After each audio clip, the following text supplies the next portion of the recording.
Guys welcome to my YouTube channel. Guys आज के इस वीडियो में हम बात करेंगे कि बोर्ड परीक्षा में कुछ ना आए तो बोर्ड की कॉपी में आपको ये 3 काम कर देना है। ठीक है, अगर आप ये 3 काम कर लेते तो आप कभी जिंदगी में फेल नहीं करेंगे एग्जामिनर आपको, या आपका जो क्वेश्चन नहीं आता उस पर भी ये काम करोगे तो आपका एक भी नंबर नहीं कटेगा। ठीक है, आपका पूरा का पूरा नंबर मिलेगा।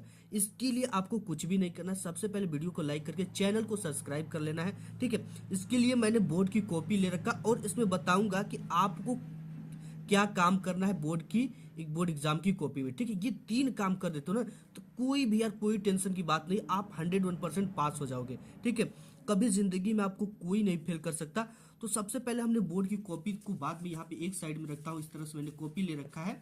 ठीक है, तो यहाँ पे सबसे पहले बात कर लेंगे कि बोर्ड परीक्षा की कॉपी में किसी भी क्वेश्चन को करने से पहले सबसे पहले ये चीजें आपको करना है। ठीक है, यानी कि आपकी कॉपी जैसे एग्जामिनर के पास जाती है, एग्जामिनर आपकी कॉपी में यही मेन चीजें को देखता है। ठीक है, तो देखो इसमें क्या क्या है ट्रिक हम आपको बात कर ले। सबसे पहले वो देखेगा कि आपने ब्लैक स्केच से लाइन खींचे है कि नहीं। ठीक है, जैसे मैंने आपको यहाँ पे दिखा देता हूँ, यहाँ पे देखो इस तरह से आपको कॉपी में क्या करना है, ब्लैक स्केच से पाई खींच लेना। ठीक है, ये चीजें आपको जरूर करना। इसके बाद एग्जामिनर आपकी कॉपी में क्या देखेगा, लाइन की जो खंड कर रहे हैं वो लिखे हैं कि नहीं। जैसे आपको कोई भी खंड आप करते हो, ठीक है, तो आपको अगर कोई खंड क है ख है तो आपको यहाँ पे खंड क खंड ख ऊपर डाल देना है। ये चीज एग्जामिनर देखता है। ठीक है, इससे उसको प्रॉब्लम नहीं होती, वो पता कर लेता है कि ये इस खंड का किया हुआ क्वेश्चन है। तो आपको इस तरह से गलती नहीं करनी ये चीजें। इसके बाद एग्जामिनर क्या देखता है, प्रश्नों के नंबर आंसर से पहले जरूर लिखना है। ठीक है, जैसे यहाँ पे मैं बात कर लूँ, आपने अगर यहाँ पहले का क कर रहा है तो सबसे पहले आपको बोर्ड की कॉपी ऐसे मिलेगी। तो यहाँ पे पाई खींच लिए, ऊपर से एक लाइन छोड़ दिए, छोड़ने के बाद आपको प्रश्नोत्तर संख्या 1 करे तो 1, और क है उसका क ख ग दिया तो क डाल देना है, और उसके बाद एक लाइन छोड़ने के बाद ही आपको आंसर इस तरह से लिखना है। ठीक है, और एक आंसर लिखने के बाद आपको 2 से 3 लाइन छोड़ देना है। इस ये चीजें आपने कर लिया। ठीक है, तो आपको प्रश्नोत्तर संख्या आपको जरूर डालना है। नेक्स्ट जो चीजें, फर्स्ट पेज की आपको शुरुआत कैसे करना है। ठीक है, क्योंकि फर्स्ट पेज ही आपको बता देती कि आप कैसे पढ़ने वाले स्टूडेंट हो।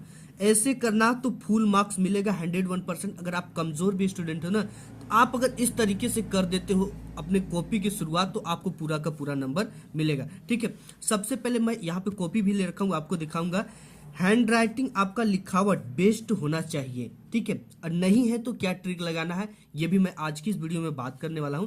कि देखो सबसे पहले यहाँ पे ये जो कॉपी है, ठीक है, तो ये कॉपी आपकी क्या है, सबसे पहले फर्स्ट पेज की शुरुआत कैसे करना है। यहाँ पे प्रश्नोत्तर संख्या सब कुछ डालने के बाद आपको देखो फर्स्ट वाले पेज में, ठीक है, बिल्कुल भी कटपिट नहीं करना है।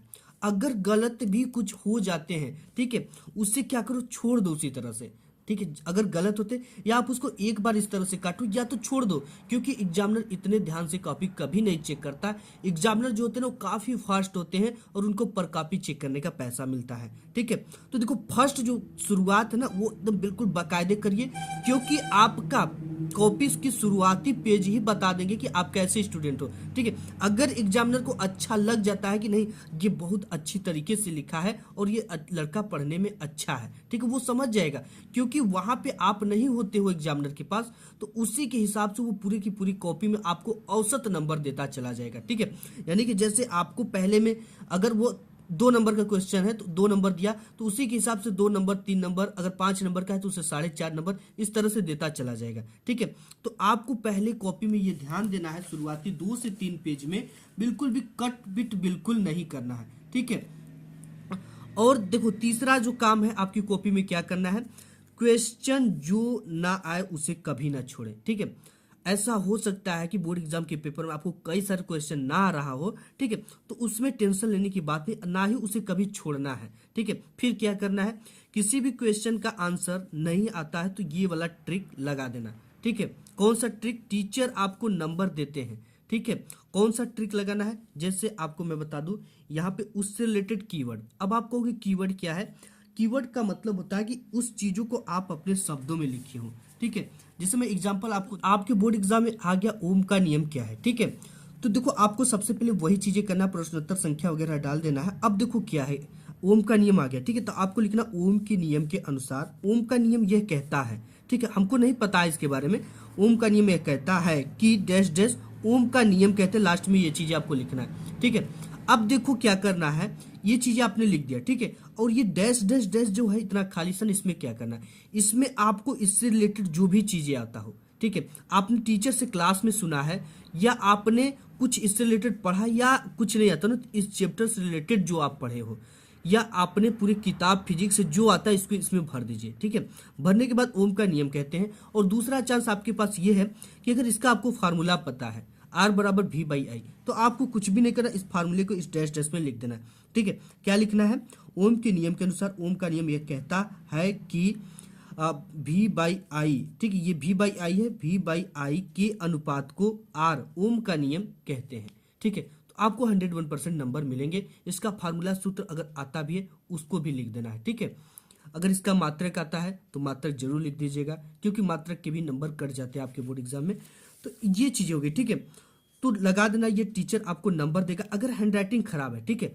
हैंडराइटिंग खराब के लिए आपको क्या करना है, ये देखो हमारी हैंडराइटिंग अच्छी नहीं, तो हमने क्या किया कि एक एक पेन की दूरी ले छोड़कर लिखा है, ठीक है। यानी शब्दों से शब्दों के बीच की दूरी एक पेन इतना होना चाहिए, ठीक है। अगर इसके बाद ही अब बात करें, अगर आप इस तरह से लिखते हो, ठीक है, न्यून कोड पे लिखते हो यानी 90 अंश से कम पे लिखते हो, तो सभी शब्द इसी तरह से लिखो, ठीक है। वो देखने में अच्छा लगेगा। ये नहीं कि आपने एक इस तरह से लिखा, एक 90 डिग्री पर लिख दिया, फिर एक इस तरह से लिख दिया 180 डिग्री पर, तो ऐसा नहीं करना, ठीक है। आप जिस भी एंगल पे लिख रहे हो उसी एंगल पे आप पूरी कॉपी में लिखिए, ठीक है। तो ये चीजें हो गई। और आपको बोर्ड एग्जाम में अगर पेन का यूज करना है ना, तो आप जेल पेन का यूज मत करना, ठीक है। एल्कोस का पेन ले लेना, सेलो का पेन ले लेना, वही पेन लेना जिससे आपने पूरी पढ़ाई काल में लिखा है उस पेन से, ठीक है। क्योंकि आप क्या करते हो कि एग्जाम नजदीक आता है तो आप अच्छे से अच्छा पेन, महंगे से महंगा पेन ले लेते हो, वो आपके हाथ में बैठता ही नहीं है, आपसे उसको लहता ही नहीं लिखने में, ठीक है। इस सिचुएशन में क्या होता है कि आपकी हैंडराइटिंग जो कुछ अच्छा रहती है वो और भी ज्यादा खराब हो जाती है। तो ये गलती नहीं करना है। जिस भी पेन से आपको लिखना है शुरू से उससे प्रैक्टिस करिए, ठीक है। उसे प्रैक्टिस करना चालू कर दीजिए और उसी से एग्जाम में कॉपी लिखिए। कीवर्ड अपने शब्दों में लिखिए, पूरी किताब से जो भी पता हो उससे लिख दो, ठीक है। फार्मूला पता हो, पॉइंट पता हो, मात्रक पता हो, ये चीजें आपको लिख देना है। तो गाइस आज की इस वीडियो में बस इतना ही, मिलूंगा एक नेक्स्ट वीडियो में, तब तक के लिए धन्यवाद।